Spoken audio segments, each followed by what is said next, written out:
Hi hello ಎಲ್ಲರಿಗೂ ನಮಸ್ಕಾರ. ನಾನು ನಿಮ್ಮ ಅನಾಮಿಕಾ ಅನು. ಅಭಿವ್ಯಕ್ತಿ ಕಥಾಲೋಕಕ್ಕೆ ಸ್ವಾಗತ. ಇನ್ನೂ ಯಾರೆಲ್ಲ ಈ ಚಾನಲ್ಗೆ ಸಬ್ಸ್ಕ್ರೈಬ್ ಆಗಿಲ್ಲ ದಯವಿಟ್ಟು ಸಬ್ಸ್ಕ್ರೈಬ್ ಮಾಡಿಕೊಂಡು ಪ್ರೋತ್ಸಾಹ ನೀಡಿ. ಕತೆಗಳನ್ನು ಕೇಳಿ ಇಷ್ಟವಾದರೆ ಲೈಕ್ ಕೊಟ್ಟು ಕಮೆಂಟ್ ಮಾಡಿ ಹೆಚ್ಚು ಹೆಚ್ಚು ಶೇರ್ ಮಾಡುವುದರ ಮೂಲಕ ನಮಗೆ ಮತ್ತಷ್ಟು ಪ್ರೋತ್ಸಾಹ ನೀಡೋದನ್ನು ಮರಿಬೇಡಿ. ಪ್ರೀತಿಯ ನಿರೀಕ್ಷೆಯಲ್ಲಿ ಕಥೆಯ 40ನೇ ಅಧ್ಯಾಯವನ್ನು ನೀವೆಲ್ಲರೂ ಕೇಳಿ ಆನಂದಿಸಿದ್ದೀರಾ ಅಂತ ಭಾವಿಸ್ತೀನಿ. ಹಾಗಾದರೆ ಬನ್ನಿ 41ನೇ ಅಧ್ಯಾಯವನ್ನು ಶುರು ಮಾಡೋಣ. ಉಲ್ಲಾಸ್ ತನ್ನ ಪ್ರೀತಿ ಬಗ್ಗೆ ಬಾಂಧವ್ಯಳ ಜೊತೆ ಮಾತಾಡೋ ಅಂತ ನಿರ್ಧಾರ ಮಾಡಿದ್ದ. ಅವನು ಯೋಚನೆ ಮಾಡಿದ ಪ್ರಕಾರ ನಮ್ಮಿಬ್ಬರ ಮಧ್ಯೆ ಹೇಳಿಕೊಳ್ಳಲಾಗದ ಅಂತ ಭಾವನೆ ಒಂದು ಬೆಳೆದಿದೆ. ಅವಳ ಪ್ರತಿ ಆಲೋಚನೆಯಲ್ಲೂ ನಾನಿದ್ದೀನಿ. ಇಷ್ಟೆಲ್ಲ ಆದಮೇಲೆ ಅವಳು ನನ್ನಿಂದ ದೂರ ಆಗೋದಕ್ಕೆ ಸಾಧ್ಯನೇ ಇಲ್ಲ. ಮೇಲಾಗಿ ಅವಳು ನನ್ನ ಅತ್ತೆ ಮಗಳು. ಅವಳು ಯಾವತ್ತಿದ್ರೂ ನನ್ನವಳೆ, ನನಗೇ ಸೇರಬೇಕಾದವಳು ಅಂತ ಮನಸ್ಸು ಸಾರಿ ಸಾರಿ ಹೇಳ್ತಾ ಇತ್ತು.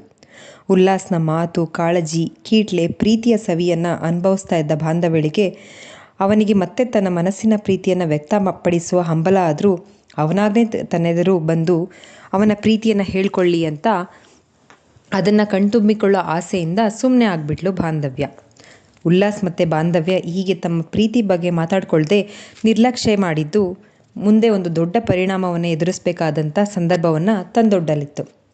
ದಿನಗಳು ಕಳೆದ ಹಾಗೆ ಅವರ ಇಂಜಿನಿಯರಿಂಗ್ನ ಕೊನೆ ಹಂತಕ್ಕೆ ತಲುಪಿದ್ರು. ಪ್ರಾಜೆಕ್ಟು, ಸೆಮಿನಾರ್, ಎಕ್ಸಾಮ್ ಅಂತ ಎಲ್ಲರೂ ಕೂಡ ಬ್ಯುಸಿ ಆಗಿಬಿಟ್ಟಿದ್ರು. ಆಗ ಕೆಲವು ಸಮಯ ಕೊಂಚವೂ ಬಿಡುವು ಸಿಗ್ತಾಯಿತ್ತು. ಅವರ ಕಾಲೇಜ್ನಲ್ಲಿ ಅಂತಿಮ ವರ್ಷದ ವಿದ್ಯಾರ್ಥಿಗಳಿಗೆ ಅಂತಲೇ ಫೇರ್ವೆಲ್ ಪ್ರೋಗ್ರಾಮ್ ಇದ್ದಿದ್ದರಿಂದ ಅದಕ್ಕಾಗಿ ಎಲ್ಲರೂ ತಯಾರಿ ನಡೆಸಿದರು. ಆ ದಿನ ಹುಡುಗಿರಿಗೆಲ್ಲ ನೀಲಿ ಬಣ್ಣದ ಸೀರೆ ಮತ್ತು ಹುಡುಗರಿಗೆಲ್ಲ ವೈಟ್ ಶರ್ಟ್ ಮತ್ತು ಬ್ಲ್ಯಾಕ್ ಪ್ಯಾಂಟ್ ಜೊತೆಗೆ ಬ್ಲೇಸರ್ನಲ್ಲಿ ಬರಬೇಕು ಅಂತ ಡ್ರೆಸ್ ಕೋಡ್ ಹೇಳಿದರು. ಹಾಗಾಗಿ ಎಲ್ಲರೂ ಅದನ್ನು ತಗೊಂಡು ತಯಾರಿ ಮಾಡೋದಕ್ಕೆ ರೆಡಿ ಆಗ್ತಾಯಿದ್ರು. ಒಂದು ಕಡೆ ಮುಗಿತು ಹೋಯ್ತಲ್ಲ ಅಂತ ಸಂಭ್ರಮ ಇದ್ದರೆ, ಮತ್ತೊಂದು ಕಡೆ ಸ್ನೇಹಿತರೆಲ್ಲ ದೂರವಾಗ್ಬಿಡ್ತೀವಲ್ಲ ಅನ್ನೋ ದುಃಖ ಎಲ್ಲರ ಮನಸ್ಸಿನಲ್ಲೂ ಇತ್ತು. ಉಲ್ಲಾಸ್ಗೆ ಇವರೆಲ್ಲ ಆತ್ಮೀಯರಾಗಿದ್ದು 1 ವರ್ಷದ ಹಿಂದೆಯಿಂದ. ಅವರೆಲ್ಲರ ನಡುವಿನ ಸ್ನೇಹ ಎಷ್ಟೋ ವರ್ಷದ ಹಿಂದಿನಿಂದ ಇದ್ದ ಹಾಗೆ ಇತ್ತು. ಎಲ್ಲರನ್ನೂ ಬಿಟ್ಟು ಜೀವನದಲ್ಲಿ ಮುಂದೆ ಸಾಗಬೇಕಾಗಿರೋದು ಅನಿವಾರ್ಯ ಅನ್ನೋದು ಸತ್ಯ. ಆದರೆ ಇವರೆಲ್ಲ ಇನ್ನು ಮುಂದೆ ಯಾವಾಗಲೂ ನನ್ನ ಜೊತೆ ಇರೋದಿಲ್ವಲ್ಲ ಅಂತ ತಿಳಿದಾಗ ಕಣ್ಣಂಚು ಒದ್ದೆ ಆಗಿತ್ತು. ಎಲ್ಲರ ಹಾಗೆ ಬಾಂಧವ್ಯ ಕೂಡ ಯಾವಾಗಲೂ ನನ್ನ ಜೊತೆ ಇರೋದಿಲ್ಲ. ಇಷ್ಟು ದಿನ ಕಾಲೇಜ್ನಲ್ಲಿ ನಾನು ಅವಳನ್ನು ಮಿಸ್ ಮಾಡ್ಕೊಳ್ತಿದ್ದೆ. ಇನ್ನು ಮುಂದೆ ಇವಳು ಕಾಲೇಜ್ನಲ್ಲೂ ನನಗೆ ಸಿಗೋದಿಲ್ಲ, ನಾನು ಕಾಲೇಜಿಗೆ ಬರೋದಿಲ್ಲ, ಅವಳನ್ನು ನಾನು ಇನ್ನೆಷ್ಟು ಮಿಸ್ ಮಾಡ್ಕೊಳ್ಬಹುದು ಅಂತ ಪರಿತಪಿಸಿದ್ದ. ಬಾಂಧವ್ಯ, ನಿಶಾ ಮತ್ತು ನಿತ್ಯ ಫೇರ್ವೆಲ್ಗಾಗಿ ಸೀರೆ ತೊಗೊಳ್ಬೇಕು ಅಂತ ನಿರ್ಧಾರ ಮಾಡಿ ಶಾಪಿಂಗ್ ಹೋಗಬೇಕು ಅಂತ ಮಾತಾಡ್ಕೊಳ್ತಾ ಇದ್ರು. ಅದೇ ಸಮಯದಲ್ಲಿ ಸಂತೋಷ್ ಮತ್ತು ಉಲ್ಲಾಸ್ ಕೂಡ ನಾವು ನಿಮ್ಮ ಜೊತೆ ಬರ್ತೀವಿ ಅಂತ ಹೇಳಿ ಅವ್ರ ಜೊತೆ ಶಾಪಿಂಗ್ ಅಂತ ಹೊರಟಿದ್ರು. ಬಾಂಧವ್ಯ ಯಾವ ಸೀರೆ ತೊಗೊಳ್ಬೇಕು ಅನ್ನೋ ಗೊಂದಲದಲ್ಲಿದ್ದಾಗ ಅಲ್ಲಿದ್ದ ಉಲ್ಲಾಸ್ ಬಂದು, ನೋಡಿಲಿ ಈ ಸೀರೆ ನಿನಗೆ ಚೆನ್ನಾಗಿ ಕಾಣುತ್ತೆ ತಗೋ ಅಂತ ಹೇಳಿ ಒಂದು ಸೀರೆಯನ್ನು ಆರಿಸಿ ಅವಳ ಕೈನಲ್ಲಿ ಇಟ್ಟಿದ್ದ. ಬಾಂಧವ್ಯ ಅವನ ಕೈನಲ್ಲಿದ್ದ ಸೀರೆ ನೋಡಿ, ಉಲ್ಲಾಸ್, ಫೇರ್ವೆಲ್ಗೆ ಬೇಕಾಗಿರೋದು ಬ್ಲೂ ಸ್ಯಾರಿ, ಇದು ಮರೂನ್ ಕಲರ್ ಅಂತ ಹೇಳಿದ್ಲು. ಆ ಸೀರೆ ಬೇಕಿಲ್ಲದೆ ಇದ್ದರೂ ಉಲ್ಲಾಸ್ ಅವಳಿಗಾಗಿ ಆರಿಸಿದ್ದ ಸೀರೆ ಅವಳ ಗಮನ ಸೆಳೆದಿತ್ತು. ಆಗ ಉಲ್ಲಾಸ್, ಬ್ಲೂ ಸೀರೆನ ಫೇರ್ವೆಲ್ಗೆ ತಗೋ, ಈ ಸೀರೆ ಕೂಡ ತಗೋ, ಯಾವಾಗಾದರೂ ಉಡಬಹುದು ಅಂತ ಹೇಳಿದ್ದ. ಬಾಂಧವ್ಯ ಬೇಕು ಅಂತಲೇ ಆ ಸೀರೆ ಕಡೆ ಆಸಕ್ತಿ ತೋರಿಸ್ದೆ, ಬೇಡ ಬೇಡ, ನನಗೆ ಸೀರೆ ಉಡೋದೇ ಅಪರೂಪ, 2 ಸೀರೆ ತೊಗೊಂಡು ಏನು ಮಾಡಲಿ, ಮನೆಯಲ್ಲೇ ಒಂದಷ್ಟು ಸೀರೆಗಳಿದ್ದಾವೆ ಅಂತ ಹೇಳಿ ಉಲ್ಲಾಸ್ ಉತ್ಸಾಹಕ್ಕೆ ತಣ್ಣೀರೆಚ್ಚಿಬಿಟ್ಟಿದ್ಲು. ಅವಳಿಗಾಗಿ ನಾನು ಆರಿಸಿದ್ದ ಸೀರೆ ಬಗ್ಗೆ ಅವಳು ಸ್ವಲ್ಪ ಕೂಡ ಆಸಕ್ತಿ ತೋರಿಸದೇ ಇರೋದನ್ನು ಕಂಡು ಉಲ್ಲಾಸ್ಗೆ ಬೇಜಾರಾಗಿತ್ತು. ಆದರೂ ತೋರಿಸ್ಕೊಳ್ದೆ ಸುಮ್ಮನೆ ಆಗಿದ್ದ.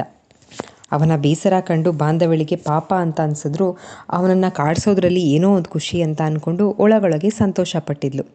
ನಿತ್ಯ, ನಿಶಾ ಮತ್ತು ಬಾಂಧವ್ಯ ಒಂದೇ ರೀತಿ ಸೀರೆ ಖರೀದಿ ಮಾಡಿದ್ರು. ತಾವೇನೂ ಕಡಿಮೆ ಇಲ್ಲ ಅನ್ನೋ ಹಾಗೆ ಸಂತೋಷ್ ಮತ್ತು ಉಲ್ಲಾಸ್ ಕೂಡ ಒಂದೇ ರೀತಿ ಬ್ಲೇಸರ್ ಖರೀದಿಸಿ ಫೇರ್ವೆಲ್ ದಿನಕ್ಕಾಗಿ ತಯಾರಿ ನಡೆಸಿದ್ರು. ಬಾಂಧವ್ಯ ಯಾವುದೋ ಒಂದು ನೆಪ ಹೇಳಿ ಯಾರಿಗೂ ತಿಳಿಯದ ಹಾಗೆ ಮತ್ತೆ ಅಂಗಡಿ ಒಳಗಡೆ ಹೋಗಿ ಉಲ್ಲಾಸ್ ತನಗೋಸ್ಕರ ಕೊಡಿಸಿದ್ದ ಸೀರೆಯನ್ನು ಮತ್ತೆ ಖರೀದಿ ಮಾಡಿ ಬಂದಿದ್ಲು. ಫೇರ್ವೆಲ್ ದಿನ ಬಾಂಧವ್ಯಳನ್ನು ಸೀರೆನಲ್ಲಿ ಕಂಡ ಉಲ್ಲಾಸ್ ಕಣ್ತುಂಬ ಅವಳನ್ನೇ ತುಂಬಿಕೊಂಡಿದ್ದ. ಇದಕ್ಕೂ ಮೊದಲು ಅವಳನ್ನು ಸೀರೆನಲ್ಲಿ ನೋಡಿ ಮನಸ್ಸಿನಲ್ಲಿ ಮೆಚ್ಚುಗೆ ವ್ಯಕ್ತಪಡಿಸಿದ್ದ. ಆದರೂ ತನ್ನ ಮೆಚ್ಚುಗೆಯನ್ನು ನೇರವಾಗಿ ಅವಳಿಗೆ ಮುಟ್ಟಿಸಿರಲಿಲ್ಲ. ಇವತ್ತಿನ ದಿನ ಬಾಂಧವ್ಯ ತುಸು ಹೆಚ್ಚಾಗೇ ಮುದ್ದಾಗಿ ಕಾಣಿಸ್ತಾ ಇದ್ಲು. ನನ್ನ ಹುಡುಗಿ ಎಷ್ಟು ಮುದ್ದಾಗಿ ಕಾಣಿಸ್ತಾ ಇದ್ದಾಳೆ ಅಂತ ಕಳೆದು ಹೋಗ್ತಾ ಇದ್ದವನನ್ನು ಸಂತೋಷ್ ಎಚ್ಚರಿಸಿದ್ದ. ಅವಳ ಬಳಿ ಬಂದು ನೀನಿವತ್ತು ತುಂಬ ಮುದ್ದಾಗಿ ಕಾಣಿಸ್ತಾ ಇದ್ದೀಯಾ ಅಂತ ಹೇಳಿದ್ದ. ಬಾಂಧವ್ಯ ಖುಷಿಯಿಂದ ಥ್ಯಾಂಕ್ಸ್ ಅಂತ ಹೇಳಿ ಏನೋ ನೆನಪಾದವಳ ಹಾಗೆ ನಾಲ್ಗೆ ಕಚ್ಕೊಂಡು ನಿನಗೆ ಥ್ಯಾಂಕ್ಸ್ ಎಲ್ಲ ಹೇಳೋದಿಲ್ಲ ನಾನು ಅಂತ ಹುಸಿ ಮುನಿಸು ತೋರಿಸಿದ್ಲು. ಆಗ ಉಲ್ಲಾಸ್ ಹೀಗೆ ಬಾಯಲ್ಲಿ ಹೇಳೋದಿದ್ರೆ ನೀನು ಥ್ಯಾಂಕ್ಸ್ ಹೇಳೋದೇ ಬೇಡ ಅಂತ ನಗ್ತಾ ಇದ್ದ. ಆ ದಿನ ಅವಳನ್ನು ನೋಡೋದು ಬಿಟ್ಟು ಉಲ್ಲಾಸ್ ಕಣ್ಣುಗಳಿಗೆ ಬೇರೇನೂ ಕೆಲಸ ಇರಲಿಲ್ಲ.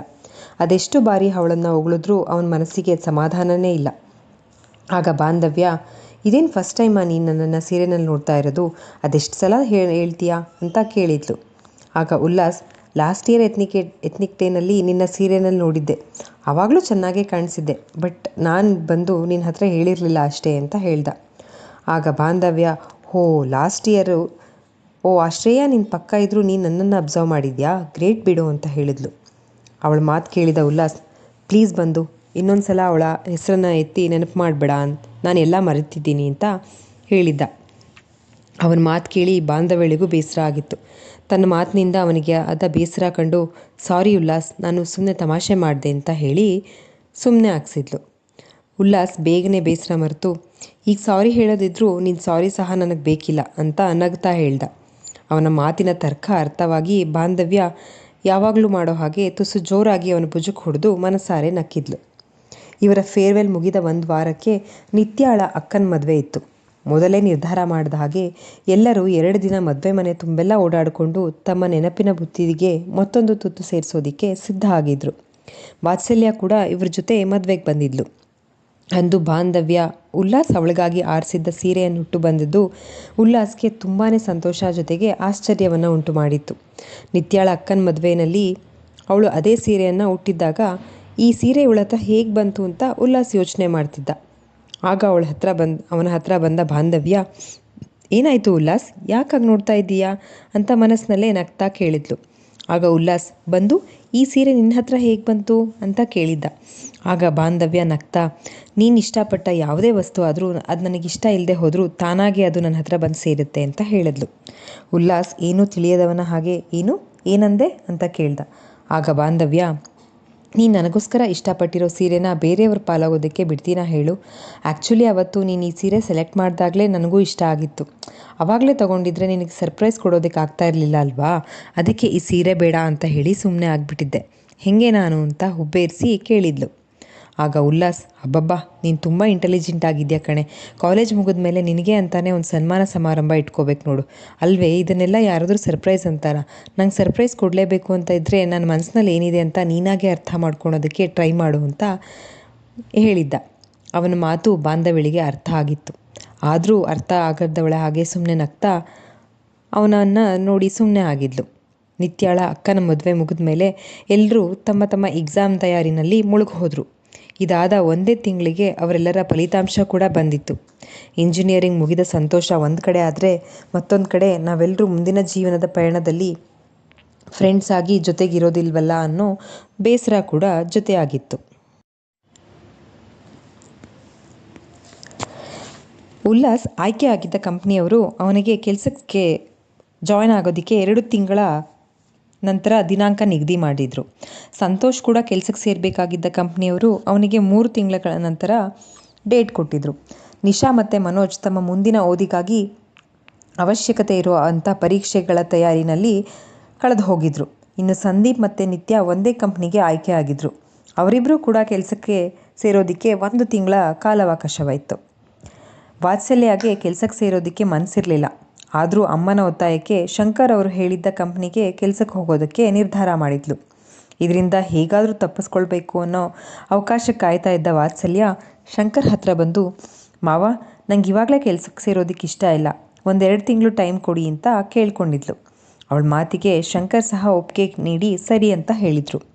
ಇನ್ನು ಬಾಂಧವ್ಯ ಕೆಲಸಕ್ಕೆ ಸೇರೋದಕ್ಕೆ ಕೇವಲ 15 ದಿನಗಳ ಕಾಲಾವಕಾಶ ಇತ್ತು ಅಷ್ಟೇ. ಅವಳಿಗೂ ಕೂಡ ಇಷ್ಟು ಬೇಗ ಕೆಲಸಕ್ಕೆ ಹೋಗೋದಕ್ಕೆ ಇಷ್ಟ ಏನಿರಲಿಲ್ಲ. ಆದರೂ ನಮ್ಮ ಮಾವನ ಹೆಸರಿಗೆ ಎಲ್ಲಿ ಕಳಂಕ ಬರುತ್ತೋ ಅನ್ನೋ ಆತಂಕದಿಂದ ಕಂಪ್ನಿಯವರಿಗೆ ನಾನು ಇನ್ನು 15 ದಿನದಲ್ಲಿ ಕೆಲಸಕ್ಕೆ ಬರೋದಕ್ಕೆ ಸಿದ್ಧ ಆಗಿದ್ದೀನಿ ಅಂತ ಹೇಳಿದ್ಲು. ವಾತ್ಸಲ್ಯಳಿಗೆ ತನ್ನ ಮಾವ ಕೊಡಿಸಿದ ಕೆಲಸದ ಬಗ್ಗೆ ಆಗಲಿ, ತನಗೆ ಸದಾ ಒಳ್ಳೆಯದನ್ನೇ ಬಯಸೋ ಅಮ್ಮನ ಬಗ್ಗೆ ಆಗಲಿ ಕಿಂಚಿತ್ತೂ ಯೋಚನೆ ಇರಲಿಲ್ಲ. ಅಮ್ಮ ಆಗಿರೋ ಸಮಯ ನೋಡಿಕೊಂಡು ಭರತ್ ಬಗ್ಗೆ ಮಾತಾಡಿ ಅವನು ಒಳ್ಳೆಯವನು ಅಂತ ನಂಬಿಸೋ ಬಗ್ಗೆ ಅವಳ ಯೋಚನೆ ಇರ್ತಾಯಿತ್ತು. ಉಲ್ಲಾಸ್ಗಂತೂ ಬಾಂಧವ್ಯಳನ್ನು ಬಿಟ್ಟು ತಾನೆಲ್ಲೋ ದೂರದ ಹೊರಗೆ ಹೋಗ್ತಾ ಇದ್ದೀನಿ ಅನ್ನೋ ಭಾವನೆ. ಇನ್ನು ಮುಂದೆ ಅವಳನ್ನು ನೋಡಬೇಕು ಅಂತ ಅಂದಾಗೆಲ್ಲ ಅವಳನ್ನು ನೋಡೋ ಅವಕಾಶ ಸಿಗೋದಿಲ್ಲ ಅಂತ ತಿಳಿದಾಗ ಮನಸ್ಸಿನಲ್ಲಿ ಹೇಳ್ಕೊಳೋಕ್ಕಾಗದೇ ಇರೋವಂಥ ಸಂಕಟ ಅವನಿಗೆ. ಬಾಂಧವ್ಯ ಕೂಡ ತನ್ನ ಮುಂದಿನ ಭವಿಷ್ಯದ ಬಗ್ಗೆ ಯೋಚನೆ ಮಾಡ್ತಾ ಇನ್ನು ಮುಂದೆ ನನ್ನ ಜೊತೆ ಯಾವಾಗಲೂ ಉಲ್ಲಾಸ್ ಇರೋದಿಲ್ಲ ಅಂತ ಅರ್ಥ ಮಾಡಿಕೊಂಡು ಆಗೆಲ್ಲ ಮನಸ್ಸಿಗೆ ಕಸಿವಿಸಿ ಆಗ್ತಾಯಿತ್ತು. ಆದರೂ ಆ ನೋವನ್ನೆಲ್ಲ ನುಂಗ್ಕೊಂಡು ಜೀವನ ಜೊತೆ ಸಾಗಬೇಕಾಗಿರೋದು ಅನಿವಾರ್ಯ ಅಂತ ಅನಿಸ್ಕೊಂಡಿದ್ಲು. ಇಷ್ಟು ದಿನ ಕಾಲೇಜ್ನಲ್ಲಿ ಅವಳ ತಪ್ಪುಗಳನ್ನು ತಿದ್ದೋದಕ್ಕೆ ಉಲ್ಲಾಸ್ ಇದ್ದ ಅನ್ನೋ ಸಮಾಧಾನ ಇತ್ತು. ಆದರೆ ಇನ್ನು ಮುಂದೆ ನನ್ನ ಎಲ್ಲ ಸರಿ ಮತ್ತು ತಪ್ಪುಗಳಿಗೆ ನಾನೇ ಹೊಣೆ, ನನ್ನನ್ನು ತಿದ್ದುಕೊಳ್ಳೋ ಜವಾಬ್ದಾರಿ ನನ್ನದೇ ಅನ್ನೋದನ್ನು ಅರ್ಥ ಮಾಡ್ಕೊಂಡಿದ್ಲು ಅವಳು. ಆಫೀಸ್ನಲ್ಲಿ ಹೇಗೋ ಏನೋ ಅನ್ನೋ ಆ ತನಕ ಮತ್ತೊಂದು ಕಡೆ ಉಲ್ಲಾಸ್ ಅವಳಿಗೆ ಆದಷ್ಟು ಧೈರ್ಯ ತುಂಬ್ತಾ ನಿನ್ನಿಂದ ಸಾಧ್ಯ ಆಗದೆ ಇರೋದು ಯಾವುದೂ ಇಲ್ಲ ಅಂತ ಹೇಳಿ ಅವಳಲ್ಲಿ ಹೊಸ ಚೈತನ್ಯ ತುಂಬ್ತಾ ಇದ್ದ. ಒಂದು ವಾರದ ಬಳಿಕ ಬಾಂಧವ್ಯಳ ಆಫೀಸ್ನ ಮೊದಲನೇ ದಿನ ಹತ್ತಿರ ಬಂದಿತ್ತು. ಮೋಹನ್ ಅದಾಗಲೇ ಅವಳಿಗೆ ಬುದ್ಧಿ ಹೇಳಿ ಎಷ್ಟೋ ಸಲ ಅವಳಿಗೆ ತಿಳಿಸಿ ಹೇಳಿದರು. ಉಲ್ಲಾಸ್ ಅವಳ ಮನೆವರೆಗೂ ಬಂದು ತಾನೇ ಅವಳನ್ನು ಆಫೀಸ್ವರೆಗೆ ಡ್ರಾಪ್ ಮಾಡಿ ಬಂದಿದ್ದ. ಅಳುಕುತ್ತಲೇ ಆಫೀಸ್ಗೆ ಹೋದ ಅವಳಿಗೆ ಅಲ್ಲಿನ ವಾತಾವರಣಕ್ಕೆ ಹೊಂದ್ಕೊಳ್ಳೋದು ಕಷ್ಟ ಅಂತ ಅನ್ನಿಸ್ತಿತ್ತು. ಇವಳ ಹಾಗೆ ಮೊದಲನೇ ದಿನ ಆಫೀಸಿಗೆ ಬಂದಿದ್ದವರೆಲ್ಲ ಅವರೆಲ್ಲರ ಒಡನಾಟದಿಂದ ಅವಳ ಆತಂಕ ಸ್ವಲ್ಪ ಮಟ್ಟಿಗೆ ಕಡಿಮೆ ಆಗಿತ್ತು. ಆಫೀಸ್ನಲ್ಲಿ ಮೊದಲನೇ ದಿನದಿಂದಲೇ ಟ್ರೈನಿಂಗ್ ಶುರು ಮಾಡಿದಾಗ ನನ್ನ 4 ವರ್ಷದ ಇಂಜಿನಿಯರಿಂಗ್ನಲ್ಲಿ ನಾನು ಇದನ್ನೆಲ್ಲ ನಿಜವಾಗ್ಲೂ ಓದಿದ್ದೀನ ಅಂತ ಯೋಚನೆ ಮಾಡ್ತಾ ಇಲ್ಲಿ ಕೆಲಸ ಮಾಡೋದಕ್ಕೆ ನನಗೆ ನಿಜವಾಗ್ಲೂ ಅರ್ಹತೆ ಇದೆಯಾ ಅಂತ ಯೋಚನೆ ಮಾಡ್ತಾ ಪರಿತಪಿಸ್ತಾ ಇದ್ಲು ಬಾಂಧವ್ಯ. ಆ ದಿನ ಸಂಜೆ ಆಫೀಸ್ ಮುಗಿತಾ ಇದ್ದಂಗೆ ಉಲ್ಲಾಸ್ ಕಾಲ್ ಮಾಡಿ ಕೇಳಿದ್ದ. ಬಂದು ಹೇಗಿತ್ತು ಫಸ್ಟ್ ಡೇ ಆಫೀಸ್ ಅಂತ ಕೇಳಿದಾಗ ಬಾಂಧವ್ಯ, ಅಯ್ಯೋ ಹೇಗಿದೆ ಅಂತ ಬೇರೆ ಕೇಳ್ತೀಯಾ ಉಲ್ಲಾಸ್, ನನಗೆ ಯಾಕೋ ಭಯ ಆಗ್ತಾ ಇದೆ ಕಣೋ. ಓದೋವಾಗಾದರೆ ಒಂದು ಸಿಲೆಬಸ್ ಅಂತ ಇರುತ್ತೆ, ಅಷ್ಟನ್ನು ಓದಿ ಎಕ್ಸಾಮ್ಸ್ ಬರೆದ್ರೆ ಸಾಕಾಗ್ತಿತ್ತು. ಆದರೆ ಆಫೀಸ್ನಲ್ಲಿ ಅವರು ನಮ್ಮಿಂದ ಏನೆಲ್ಲ ಎಕ್ಸ್ಪೆಕ್ಟ್ ಮಾಡ್ತಾರೆ ಅನ್ನೋದು ಗೊತ್ತಾದ ಮೇಲೆ ನಾನು ಹೇಗೆ ವರ್ಕ್ ಮಾಡ್ತೀನೋ ಗೊತ್ತಾಗ್ತಾ ಇಲ್ಲ. ಇಲ್ಲಿ ಗೊತ್ತಿಲ್ಲದೆ ನಾನೇನಾದರೂ ತಪ್ಪು ಮಾಡಿದ್ರೆ ನನ್ನಿಂದ ಶಂಕರ್ ಅಂಕಲ್ಗೆ ಕೆಟ್ಟ ಹೆಸರು ಬರುತ್ತೆ ಅಂತ ಬೇಸರ ಮಾಡಿಕೊಂಡು ಹೇಳಿದ್ಲು. ಆಗ ಉಲ್ಲಾಸ್ ಬಂದು, ಒಂದು ದಿನ ಆಫೀಸ್ಗೆ ಹೋಗಿ ಬಂದಿರೋದಕ್ಕೆ ಈ ರೇಂಜ್ಗೆ ಸುಸ್ತಾಗಿದ್ದೀಯಲ್ಲ, ಮುಂದೆ ಹೇಗೆ ನಿನ್ನ ಕತೆ?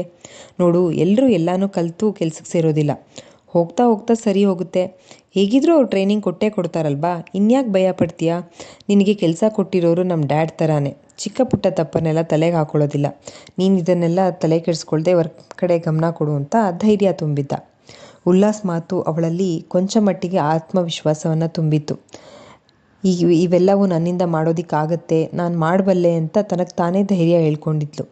ಉಲ್ಲಾಸ್ಗೆ ನನ್ನ ಮೇಲಿರೋ ನಂಬಿಕೆ ನನಗೆ ನನ್ನ ಮೇಲಿಲ್ಲ ಅಂತ ಅಂದ್ಕೊಂಡು ಮನೆ ಕಡೆ ಹೋದ್ಲು. ಹೀಗೆ ಶುರುವಾದ ಪಯಣ ಬಾಂಧವ್ಯಳಿಗಿದ್ದ ಭಯವನ್ನು ದೂರ ಮಾಡ್ತಾ ಹೊಸ ವಿಷಯಗಳ ಪರಿಚಯ ಮಾಡಿಸ್ತಾ ಸಾಗ್ತಾ ಇತ್ತು. ಅವಳಿಗೆ ಭಾನುವಾರ ಮಾತ್ರ ರಜೆ ಇದ್ದಿದ್ದರಿಂದ ಮೊದಲಿನ ಹಾಗೆ ಫ್ರೆಂಡ್ಸ್ ಜೊತೆಗೆ ಸುತ್ತೋದಿಕ್ಕೆ, ಅಮ್ಮನ ಮನೆಗೆ ಹೋಗೋದಕ್ಕೂ ಕೂಡ ಸಮಯ ಸಿಗ್ತಾ ಇರಲಿಲ್ಲ. ಉಲ್ಲಾಸ್ನನ್ನು ನೋಡಬೇಕು ಅಂತ ಬಹಳ ಅನ್ನಿಸಿದ್ರೂ ಕೆಲಸದ ಒತ್ತಡದ ಮಧ್ಯೆ ಅವಳಿಗೆ ಸ್ವಲ್ಪ ಕೂಡ ಬಿಡು ಸಿಗ್ತಾ ಇರಲಿಲ್ಲ. ಅವನ ಜೊತೆ ಕಳೆದ ಒಂದೊಂದು ದಿನಾನೂ ಅವಳಿಗೆ ಸುಂದರ ನೆನಪುಗಳನ್ನು ಬಳುವಳಿಯಾಗಿ ಕೊಟ್ಟಿತ್ತು. ಆ ನೆನಪುಗಳೇ ಸದ್ಯಕ್ಕೆ ಈಗ ಆ ನೆನಪುಗಳನ್ನು ನೆನಪಿಸ್ಕೊಂಡು ಆ ನೆನಪುಗಳ ಜೊತೆನೇ ಕಾಲ ಕಳೀತಾ ಇದ್ಲು ಅವಳು. ಬಾಂಧವ್ಯ ಆಫೀಸ್ ಕೆಲಸದಲ್ಲಿ ಹೋಗ್ತಿದ್ಲು. ಆದರೆ ಉಲ್ಲಾಸ್ ಇನ್ನೂ ಕೆಲಸಕ್ಕೆ ಸೇರೋದಕ್ಕೆ ಸಮಯ ಇದ್ದಿದ್ದರಿಂದ ಮನೆಯಲ್ಲೇ ಇರ್ತಾ ಇದ್ದ. ಮೊದಲೆಲ್ಲ ಪುಸ್ತಕಗಳ ಜೊತೆ ಕಳೆದು ಹೋಗ್ತಾ ಇದ್ದ ಉಲ್ಲಾಸ್ ಈಗೀಗ ಬಾಂಧವ್ಯಳ ನೆನಪಿನಲ್ಲೇ ಕಳೆದು ಹೋಗ್ತಾ ಇದ್ದ. ತನ್ನ ಮನಸ್ಸಿನಲ್ಲಿರೋ ಭಾವನೆಗಳನ್ನು ಅವಳ ಜೊತೆ ಹೇಳ್ಕೊಳ್ಬೇಕು ಅಂತ ಅಂದ್ಕೊಂಡು ವ್ಯಥೆ ಪಡ್ತಾ ಎಲ್ಲವನ್ನು ಹೇಳ್ಕೊಳ್ಳೋದಕ್ಕೆ ಒಳ್ಳೆ ಸಮಯ ಬರಲಿ ಅಂತ ಕಾಯ್ತಾ ಇದ್ದ. ಬಾಂಧವ್ಯ ತನ್ನ ಮೊದಲ ಸಂಬಳದಲ್ಲಿ ಎಲ್ರಿಗೂ ಗಿಫ್ಟ್ ತಂದುಕೊಟ್ಟಿದ್ಲು. ಉಲ್ಲಾಸ್ ಬಂದು, ನಾನೇನೇ ಟಾಪರ್ ಆದರೂ ಏನಂತೆ, ನನಗಿಂತ ನೀನು ಮೊದಲು ಕೆಲಸಕ್ಕೆ ಸೇರಿಬಿಟ್ಟೆ, ನೀನು ಫಸ್ಟ್ ಸಂಬಳ ತೊಗೊಂಡೆ, ನನಗಂತೂ ತುಂಬ ಖುಷಿ ಆಗ್ತಾ ಇದೆ. ನೀನು ಭಯ ಗಾಬರಿ ಎಲ್ಲ ದೂರ ಮಾಡಿಕೊಂಡು ನಮ್ಮೆಲ್ಲರಿಗೂ ಆಶ್ಚರ್ಯ ಆಗೋ ರೀತಿ ಚೇಂಜ್ ಆಗಿಬಿಟ್ಟೆ ನೀನು. ನಿನ್ನ ಈ ರೀತಿ ನೋಡೋದಕ್ಕೆ ನನಗೆ ಬಹಳ ಸಂತೋಷ ಅಂತ ಹೇಳಿದ್ದ.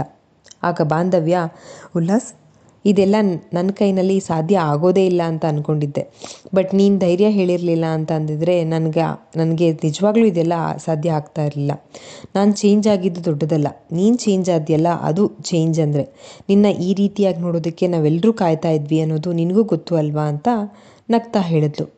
ಬಾಂಧವ್ಯಳ ಮಾತು ಕೇಳಿ ಉಲ್ಲಾಸ್, ನಾನು ಚೇಂಜ್ ಆಗಿದ್ದೆ ನಿನ್ನಿಂದ ಕಣೆ, ನೀನವತ್ತು ನನಗೆ ಸಮಾಧಾನ ಮಾಡದೇ ಇದ್ದಿದ್ರೆ ನಾನು ಅದ್ರ ಬಗ್ಗೆನೇ ಯೋಚನೆ ಮಾಡಿಕೊಂಡು ಡ್ಯಾಡ್ ಮತ್ತು ಅಮ್ಮಂಗೆ ದೊಡ್ಡ ತಲೆನೋವು ತಂದು ಕೊಡ್ತಾ ಇದ್ದೆ.